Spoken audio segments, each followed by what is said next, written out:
Hello friends, स्वागत है आप सभी का हमारे यूट्यूब चैनल परीक्षा मित्र पर। आज की हमारी क्लास में हम इंडियन पॉलिटी अर्थात भारतीय राज्य व्यवस्था से संबंधित पिछले कुछ समय से चर्चित इम्पोर्टेंट और स्पेशल टॉपिक्स पर डिस्कस करने वाले हैं। फ्रेंड्स, यदि आपने अभी तक हमारे चैनल को सब्सक्राइब नहीं किया है तो आप प्लीज़ इस चैनल को सब्सक्राइब कर लीजिए और इसके नोटिफिकेशन को इनेबल कर लीजिए और जो वीडियोज़ हैं इनको प्लीज़ शेयर भी करते रहिए। साथ ही इस चैनल पर पब्लिश किए गए वीडियोज़ की पीडीएफ डाउनलोड करने के लिए आप हमारे टेलीग्राम चैनल पर जा सकते हैं, जिसका लिंक डिस्क्रिप्शन बॉक्स में दिया हुआ है। तो आज की क्लास के अंदर हमने करंट अफेयर्स के जिन दो टॉपिक्स को इंक्लूड किया है वो है पहला चुनावी बॉन्ड योजना, इलेक्टोरल बॉन्ड स्कीम अर्थात ईबीएस। दूसरा हमने इसमें टॉपिक जो जो इसमें चूज़ किया है वो है उच्चतम न्यायालय के न्यायाधीश के विरुद्ध आरोपों की जांच करने के लिए तंत्र अर्थात mechanism to investigate charges against supreme court जज। तो ये दो टॉपिक है जो हमने इसमें आज के क्लास में इंक्लूड किए हैं। तो इसके अंतर्गत जो पहला हमारा टॉपिक है उस पर चलते हैं, जिसका नाम है चुनावी बॉन्ड योजना। सबसे पहले हम ये जान लेते हैं कि ये चुनावी बॉन्ड योजना वर्तमान में किस लिए चर्चित है, ये चर्चा में क्यों है। हम इसके बारे में एक जानकारी प्राप्त करते हैं।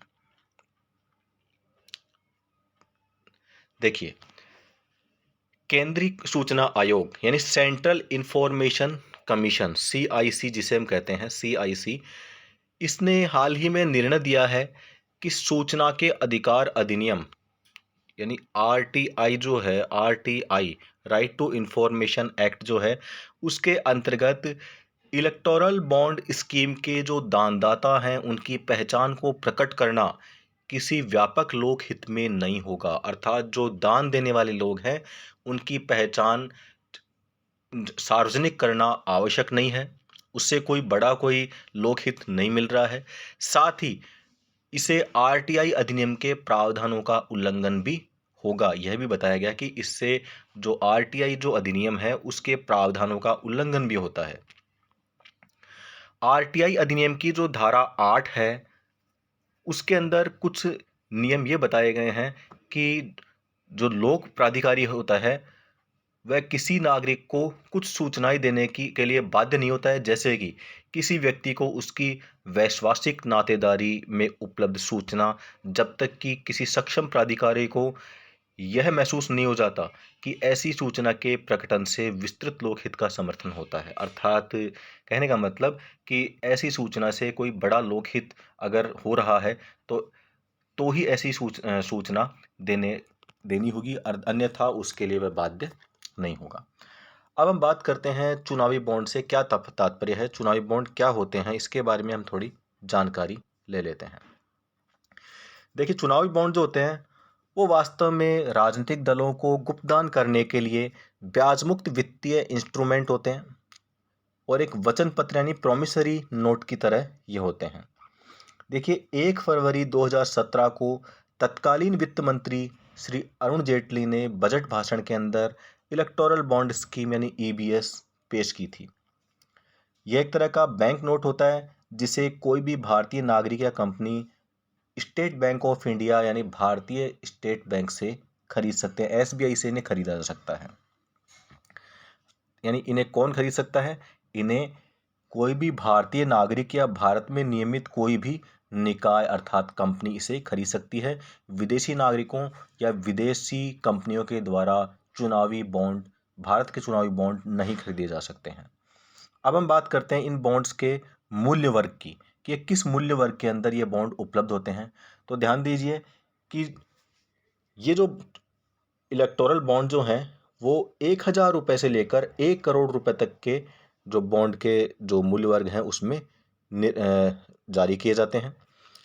इसमें जब हम बात करें जैसे 1,000 का, इसके अलावा 10,000 का बॉन्ड निकलता है।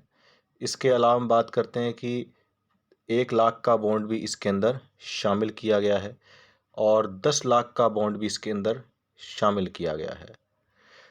और अधिकतम जो है उसमें 1 करोड़ रुपए मूल्य वर्ग का जो चुनावी बॉन्ड इसमें शामिल किया गया है। ये जो बॉन्ड होते हैं इन्हें स्टेट बैंक ऑफ इंडिया की कुछ चयनित शाखाओं से खरीदा जा सकता है। अब हम बात करते हैं कि ऐसे जो बॉन्ड्स होते हैं उन्हें कब खरीदा जा सकता है, यानी ये बॉन्ड्स कब विक्रय के लिए उपलब्ध होते हैं, क्रय के लिए उपलब्ध होते हैं। तो देखिए, प्रत्येक वर्ष जो 4 महीने निर्धारित किए गए हैं, जिनमें से पहला मंथ होता है जनवरी, दूसरा मंथ होता है अप्रैल, तीसरा मंथ इसके अंदर होता है जुलाई और चौथा मंथ इसमें निर्धारित किया गया है अक्टूबर। यानी 3-3 माह के अंतर में जो 4 माह हैं, साल के 4 महीने, उनमें 10 दिनों के लिए खरीद हेतु उपलब्ध होते हैं। यानी जनवरी में 10 दिन के लिए, अप्रैल में 10 दिन के लिए, जुलाई में 10 दिन, अक्टूबर में 10 दिन। तो इस प्रकार से इन चारों महीनों के अंदर 10-10 दिनों के लिए ये खरीद के लिए उपलब्ध होंगे।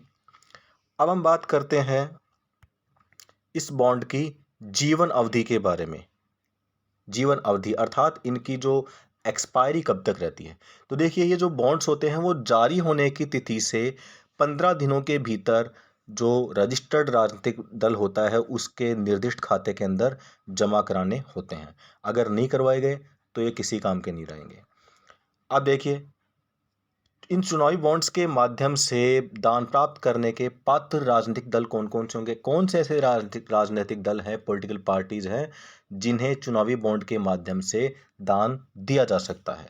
तो देखिए, वे राजनीतिक दल जिन्होंने लोकसभा या राज्य विधानसभा के जो पिछले चुनाव हैं उनमें कम से कम 1% मत प्राप्त किए हैं, यानी वोट प्राप्त किए हैं, और साथ ही लोक प्रतिनिधित्व अधिनियम या जन प्रतिनिधित्व अधिनियम 1951 की जो धारा 29A है उसके अंतर्गत जिनका पंजीकरण किया गया है, केवल वे ही राजनीतिक दल चुनावी बॉन्ड के माध्यम से दान प्राप्त करने के लिए पात्र होंगे, अधिकारी होंगे।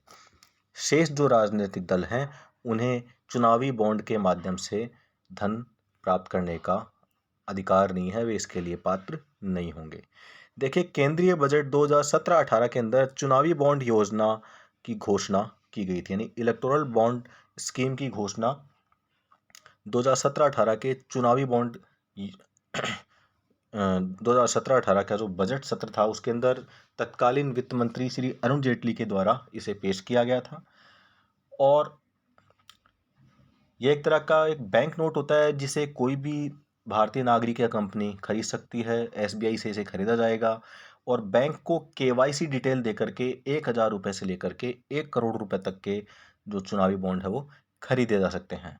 साथ ही बॉन्ड खरीदने वाले की जो पहचान है उसे गुप्त रखा जाता है और इसके अलावा उसे जो बॉन्ड खरीदता है उसे टैक्स में रिबेट भी दी जाती है, यानी टैक्स के अंदर उसे छूट प्रदान की जाती है। अब हम बात कर लेते हैं कि ये जो इलेक्टोरल बॉन्ड है वो किस प्रकार कार्य करता है, how an electoral bond works.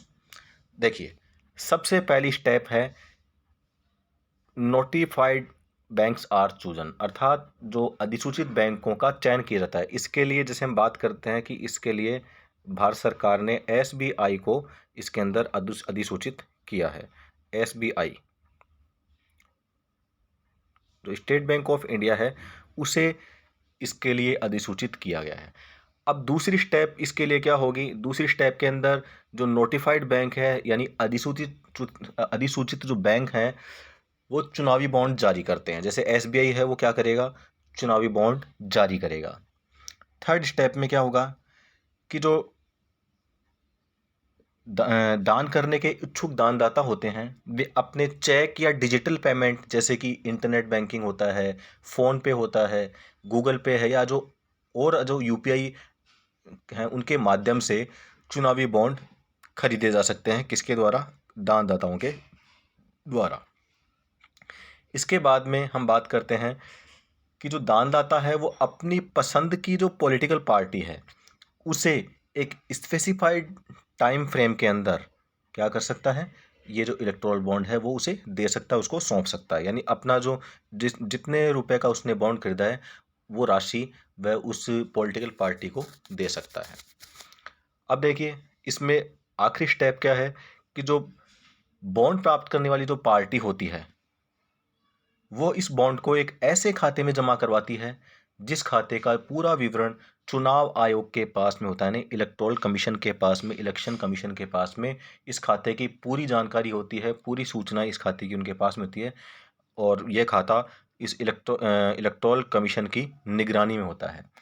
तो इस प्रकार से ये जो हमने देखा कि ये इलेक्टोरल बॉन्ड किस प्रकार से कार्य करता है, इसकी कार्यविधि क्या है, फिर से हम जान लेते हैं कि पहले एक बैंक अधिसूचित किया जाता है जिसका चयन करते हैं। उसके बाद में वो जो अधिसूचित बैंक है वह चुनावी बॉन्ड जारी करेगा।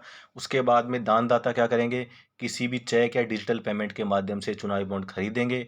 फिर इस खरीदे हुए चुनावी बॉन्ड को अपनी पसंद की पॉलिटिकल पार्टी को ये सौंप दिया जाता है, और इसके बाद में जो पार्टी है उस चुनावी बॉन्ड को एक ऐसे खाते में जमा करवाती है जिसका पूरा विवरण किसके पास होगा, इलेक्शन कमीशन के पास में होगा। तो इस प्रकार से हमने जाना कि किस प्रकार से ये कार्य करेगा। अब हम जानते हैं कि इस इलेक्टोरल बॉन्ड के बेनिफिट्स यानी लाभ क्या क्या हैं। देखिए, सबसे पहले हम बात करें कि जो इलेक्टोरल बॉन्ड है, जो इलेक्शन फंडिंग मैकेनिज्म है, इलेक्शन फंडिंग मैकेनिज्म जो होती है यानी चुनावी वित्त पोषण तंत्र, उसमें सहयोग के वर्तमान तंत्र की अपेक्षा अगर हम बात करें इलेक्टोरल बॉन्ड की, तो इसके माध्यम से पॉलिटिकल डोनेशन में पर्याप्त रूप से पारदर्शिता आएगी। यानी कहने का मतलब किसने पैसा दिया, कितना पैसा दिया, इस चीज़ की जानकारी स्पष्ट हो जाती है। इसमें नगद के जो जिसके माध्यम से काले धन का लेन देन होता है वो नगद में ही होता है। तो ये जो बॉन्ड्स हैं, जैसा कि आपने पहले पिछली स्लाइड में हम देखा था कि ये केवल चेक या किसी डिजिटल पेमेंट के माध्यम से ही खरीदे जा सकते हैं, नगद इन्हें नहीं खरीदा जा सकता। इसलिए ये ट्रांसपेरेंसी को बढ़ावा देंगे। दूसरी बात, प्राप्तकर्ताओं के जो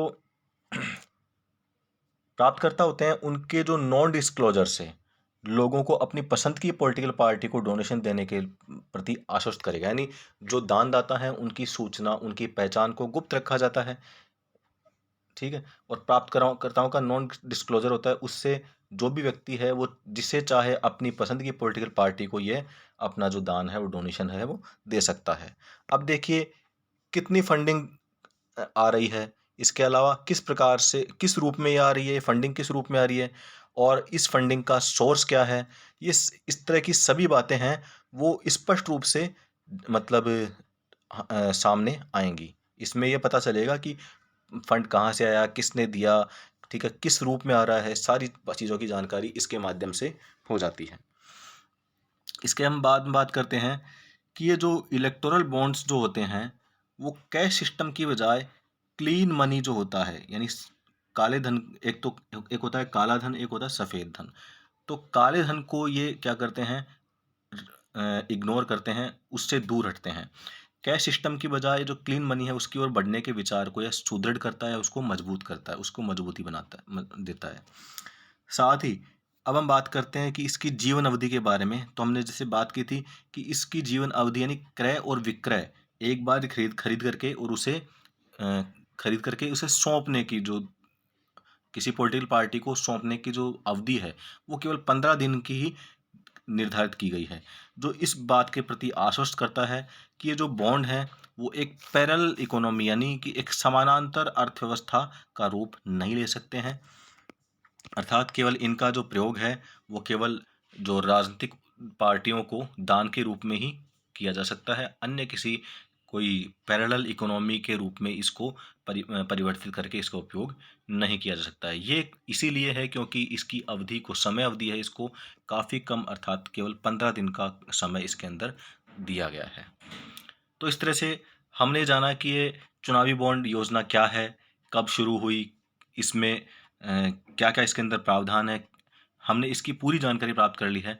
अब हम चलते हैं हमारे अगले टॉपिक पर, जिसका नाम है उच्चतम न्यायालय के न्यायाधीश के विरुद्ध आरोपों की जांच करने के लिए जो तंत्र बनाया गया है उसकी बात कर लेते हैं कि ये तंत्र क्या है। इसमें अर्थात mechanism to investigate charge against a supreme court जज। सबसे पहले हम बात करते हैं चर्चा में किस लिए है। देखिए, हाल ही में आंध्र प्रदेश के मुख्यमंत्री ने भारत के मुख्य न्यायाधीश को पत्र लिखा था जिसमें उच्चतम न्यायालय के एक पदासीन न्यायाधीश के विरुद्ध कदाचार की शिकायत की गई थी। पिछले कुछ वर्षों के अंदर किसी भी न्यायाधीश के विरुद्ध लैंगिक उत्पीड़न, दुर्व्यवहार या अक्षमता के साथ-साथ जो कदाचार के मामले की जांच के लिए 3 प्रमुख तंत्रों को मुख्य रूप से स्थापित किया गया है, जिसमें से अगर हम बात करें, पहला है न्यायालय की आंतरिक प्रक्रिया, जिसे इन हाउस प्रोसीजर कहा जाता है, जो वर्ष 1999 के अंदर इसे लाया गया। दूसरा, लैंगिक उत्पीड़न संबंधी दिशा निर्देश, जिसे 2013 के अंदर अधिनियमित किया गया। और तीसरा है सिद्ध कदाचार या असमर्थता, अनुच्छेद 124 के भाग 4 के अनुच्छेद 124(4) के अकॉर्डिंग, जिसके आधार पर पद से हटाए जाने की सिफारिश करना। तो अब हम ये जो 3 तंत्र इसमें बनाए गए हैं, इन तीनों तंत्रों के बारे में हम बात कर लेते हैं कि ये तीनों तंत्र क्या क्या है। सबसे पहले हम बात करते हैं कि अनुच्छेद 124(4) के अनुसार पद से हटाए जाने के संबंध में कार्रवाई के बारे में। अब देखिए, शिकायत कौन कौन दर्ज करा सकते हैं। तो आर्टिकल 124 यानी 124 के अंतर्गत किसी भी न्यायालय पर सिद्ध कदाचार या असमर्थता के आरोप लोकसभा के कम से कम 100 सदस्य या फिर राज्यसभा के कम से कम 50 सदस्यों के द्वारा हस्ताक्षरित नोटिस के आधार पर ही शिकायत दर्ज की जा सकती है। अर्थात कहने का मतलब, अनुच्छेद 124(4) के अनुसार अगर पद से हटाने की प्रक्रिया अगर लागू करनी है, तो उसके लिए शिकायत दर्ज कराने के लिए लोकसभा के कम से कम 100 सदस्यों के द्वारा और राज्यसभा के कम से कम 50 सदस्यों के द्वारा हस्ताक्षरित नोटिस देना होगा। ठीक है। अब हम बात करते हैं कि इन हाउस प्रोसीजर में क्या होगा, यानी न्यायालय की आंतरिक प्रक्रिया में शिकायत कौन दर्ज कराएगा। देखिए, जो इस प्रकार की शिकायत किसी भी व्यक्ति के द्वारा दर्ज कराई जा सकती है। जहां पर हमने बात की अनुच्छेद 124(4) के, तो इसमें केवल लोकसभा या राज्यसभा के जो निर्धारित सदस्यों की संख्या जो बताई गई है, वो ही लोग हस्ताक्षर के द्वारा ये शिकायत दर्ज करा सकते हैं, बल्कि जबकि न्यायालय की जो आंतरिक प्रक्रिया है, उसमें किसी भी व्यक्ति के द्वारा यह शिकायत दर्ज करवाई जा सकती है। तीसरा जो तंत्र है, उच्चतम न्यायालय लैंगिक उत्पीड़न विनियमन 2013 यानी 2013 supreme court sexual harassment regulation. इस तंत्र के तहत कौन शिकायत दर्ज कराएगा? इसमें किसी भी महिला के द्वारा लैंगिक उत्पीड़न की लिखित शिकायत दर्ज करवाई जा सकती है, इसमें कोई भी महिला इसमें शिकायत कर सकती है। चलते हम आगे। अब यह शिकायत है वह किस व्यक्ति के पास दर्ज करवाई जाएगी, तो हम बात कर लेते हैं सबसे पहले अनुच्छेद 124(4) के अनुसार।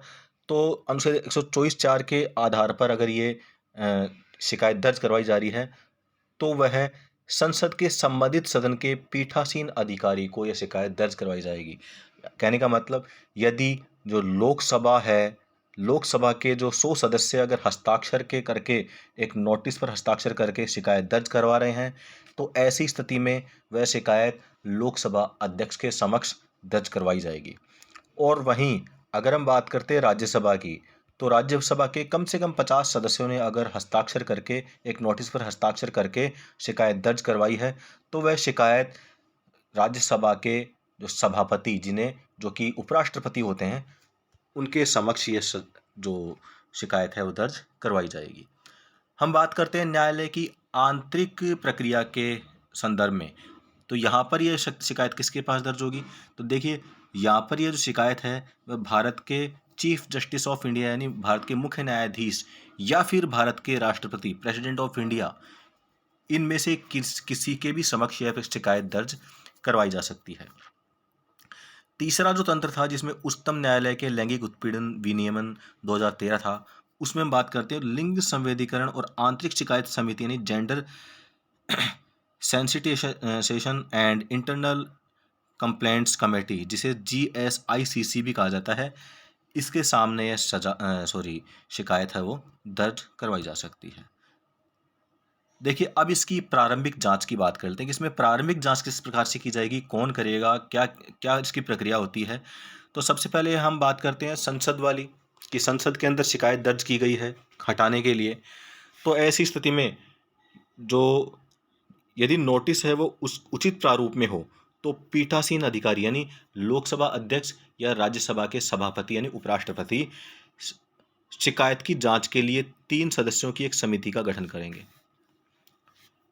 हम बात करते हैं न्यायालय की आंतरिक प्रक्रिया में, तो इसमें क्या होगा, इसमें प्रक्रिया ये है कि जो चीफ जस्टिस ऑफ इंडिया यानी भारत के मुख्य न्यायाधीश हैं वो निर्धारित करेंगे सबसे पहले कि शिकायत आधारहीन है या गंभीर है। पहले तो ये देखा जाएगा कि शिकायत आधारहीन है या शिकायत में कोई गंभीर बात है। अगर सीजेआई को यह समाधान हो जाता है यानी महसूस होता है कि शिकायत में कोई गंभीर कदाचार या अनुचित व्यवहार का मामला शामिल है तो वह संबंधित न्यायाधीश को प्रतिक्रिया हेतु निर्दिष्ट कर सकता है। प्रतिक्रिया और सहायक सामग्री के आधार पर यदि जो भारत के मुख्य न्यायाधीश हैं वो इस निष्कर्ष पर पहुंच जाते हैं कि शिकायत की गहन जांच की आवश्यकता है तो वह एक जांच समिति का गठन करते हैं। तो यह प्रक्रिया है न्यायालय की आंतरिक प्रक्रिया के अंतर्गत प्रारंभिक जांच की प्रक्रिया।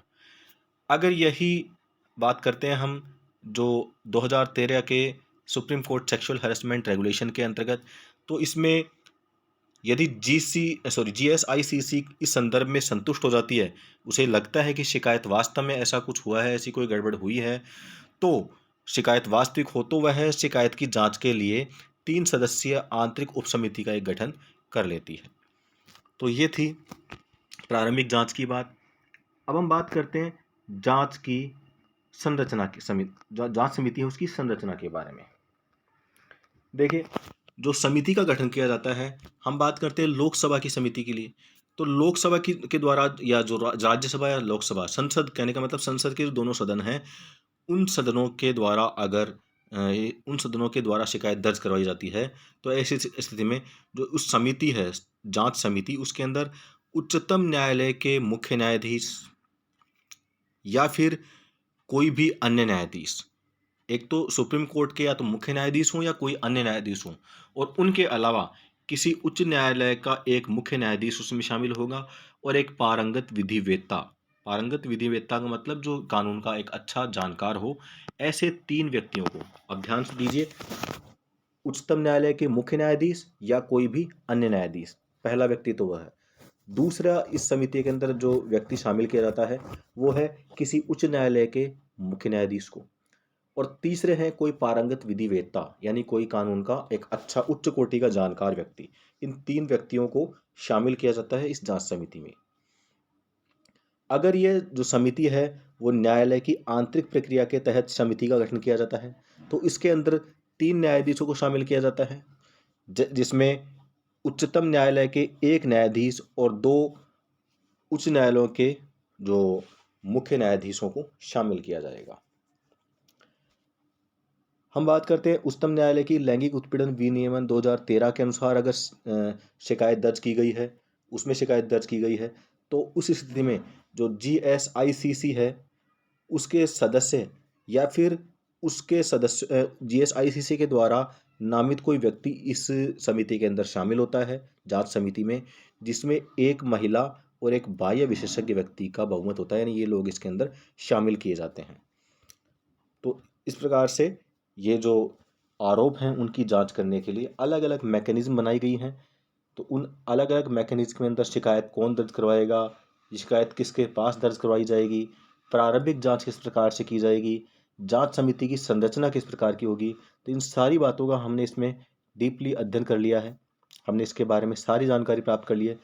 फिर भी अगर आपको कोई ऐसा कोई टॉपिक इसमें ऐसा लग रहा है जो कि आपको क्लियर नहीं हो पा रहा है तो आप अपने, या कोई ऐसा पॉइंट है जो आपको ठीक से समझ में नहीं आया, किसी चीज़ के बारे में आप एक्स्ट्रा जानकारी चाहते हैं तो आप हमें कमेंट करके बता सकते हैं। हमें अपनी जो क्वेरीज़ हैं वो कमेंट में बता सकते हैं।